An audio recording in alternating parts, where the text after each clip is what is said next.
حضرت عقبه ابن عامر یک صحابه پیغمبرمون ای حضرت پرسید که حضرت مرا یک دلالت نمیکنی به یک عملی که میخواهم که هم خیر دنیا بیابم هم خیر آخرت بیابم، میخواهم که عزت هم دنیا داشته باشم هم آخرت. حضرت گفتند که امسک علیک لسانک وابکی علی خطیئتک ولیسعک بیتک.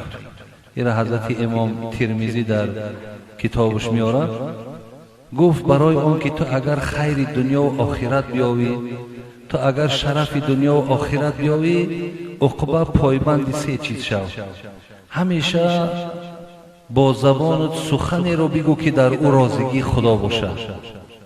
دو، هر خطا و کمبود و لغزشی که تا امروز کردی برای اونها آب دیده کن، برای اونها گریه کن.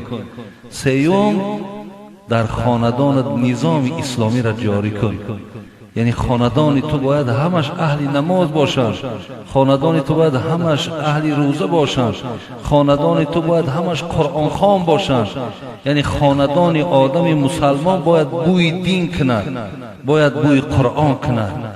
عقبه گفت پایبند این سه چیز شو تا همون خیر دنیا و آخرت میابی.